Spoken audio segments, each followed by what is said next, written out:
माँ, ये शब्द सुनते ही आंखों के सामने ममता, भरोसा और अपनापन आ जाता। लेकिन जरा सोचिए, अगर यही शब्द किसी खूनी साजिश का हथियार बन जाए तो? उदयपुर के वल्लभ नगर इलाके के मुंडोल गांव में जो हुआ, उसने इंसानियत को झकझोर कर रख दिया। यहाँ एक शख्स ने पहले एक बुजुर्ग महिला का विश्वास जीता, खुद को उसका मुंह बोला बेटा बनाया, महीनों तक घर आता जाता रहा और फिर एक रात उसी घर में ऐसा खूनी खेल खेला कि माँ और उसकी मानसिक रूप से बीमार बेटी दोनों हमेशा के लिए खामोश हो गई। सबसे हैरान करने वाली बात तो यह है कि हत्या के बाद वही आरोपी गांव में घूम घूम कर इंसाफ की मांग करता रहा, ताकि किसी को उस पर शक तक न हो। चलिए इस पूरी वारदात को शुरू से आखिर तक समझते हैं। मुंडोल गांव में रहने वाली करीब 70 वर्षीय लुंगाबाई अपनी 47 वर्षीय मानसिक रूप से अस्वस्थ बेटी अमरीबाई के साथ रहती थी। पति और बेटे की पहले ही मौत हो चुकी थी। घर में कोई पुरुष सदस्य था नहीं और कोई वारिस भी नहीं था। बस माँ बेटी एक दूसरे का सहारा थी। और यहीं से शुरू हुई एक ऐसी साजिश जिसकी पटकथा करीब 1 साल पहले लिखी जा चुकी थी। आरोपी जैमिन उर्फ बंटी दवे धीरे धीरे लुंगाबाई के घर आने जाने लगता है।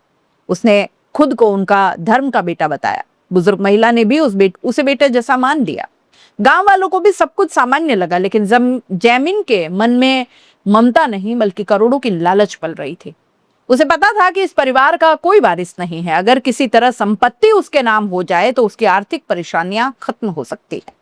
सूत्रों के मुताबिक आरोपी भारी कर्ज में डूबा था। उसकी राशन की दुकान थी, अनियमितताओं की शिकायत के बाद सीज हो गई। आर्थिक दबाव लगातार बढ़ता जा रहा था और उसने कई बार कोशिश की कि लुंगाबाई अपनी जमीन जायदाद उसके नाम कर दे, लेकिन जब महिला ने साफ इनकार कर दिया, तभी उसने मौत का फैसला कर लिया। वारदात वाली रात अंधेरा गहरा चुका था, गांव सो चुका था। माँ और बेटी अपने घर में थी। उन्हें शायद अंदाजा भी नहीं था कि जिस इंसान को उन्होंने बेटे का दर्जा दिया, वही मौत बनकर दरवाजे के अंदर दाखिल होने वाला है। आरोपी देर रात घर में घुसा, फिर उसने धारदार हथियार निकाला और माँ बेटी पर ताबड़तोड़ हमला शुरू कर दिया। गर्दन, सीना, शरीर के कई हिस्सों पर लगातार वार किए गए। बताया जा रहा है कि दोनों पर दर्जनों वार किए गए, जिससे मौके पर उनकी मौत हो गई। इसके बाद आरोपी ने घर में रखे सोने चांदी के गहने समेटे और फरार हो गया।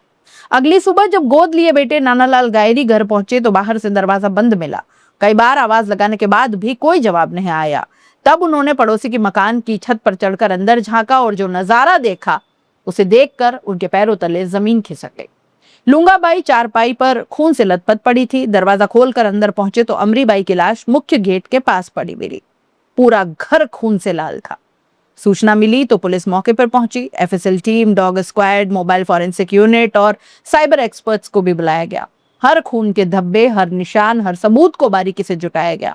शुरुआत में मामला पूरी तरह अंधे कत्ल जैसा दिखाई दे रहा था, जिसे हम ब्लाइंड मर्डर कहते हैं। लेकिन फिर एक छोटी सी बात ने पूरी कहानी बदल कर रख दी।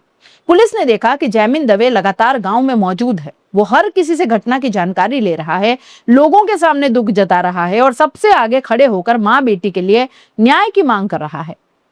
बस यहीं से पुलिस को शक हुआ। तकनीकी जांच शुरू हुई। मोबाइल लोकेशन, मुखबिरों की सूचना, संदिग्ध गतिविधियां और दूसरे वैज्ञानिक साक्ष्यों को जोड़ते जोड़ते पुलिस आखिरकार जैमिन दवे तक पहुंच गई। पूछताछ में उसकी कहानी उलझती हुई चली गई और जब सबूत सामने आए तो उसका पूरा खेल खत्म हो गया।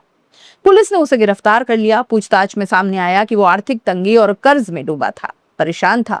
संपत्ति अपने नाम नहीं होने पर उसने लूट और हत्या की पूरी योजना बना डाली। यानी पहले भरोसा जीता, फिर रिश्ता बनाया, फिर लालच पाल लिया और आखिर में उसी रिश्ते का कत्ल कर दिया। सोचिए, जिस महिला ने उसे बेटे जैसा प्यार और सम्मान दिया, उसी महिला की सांसें उसी के हाथों छिन गई। उसकी मासूम, मानसिक रूप से अस्वस्थ बेटी भी इस लालच की आग में हमेशा के लिए बुझ गई। ये सिर्फ 2 हत्याओं की कहानी नहीं, ये उस भरोसे का भी कत्ल है जो इंसान दूसरे इंसान पर करता है। ये उस लालच की कहानी है दोस्तों, जो इंसान को रिश्तों से बड़ा पैसा दिखने लगता है या दिखाने लगता है। और ये उस सच्चाई की याद भी दिलाती है, अपराधी अक्सर हथियार लेकर नहीं आते। वे पहले भरोसा जीतते हैं, फिर सही मौके का इंतजार करते हैं और जब वार करते हैं तो सिर्फ जान नहीं लेते, इंसानियत पर भी गहरा घाव छोड़ जाते हैं।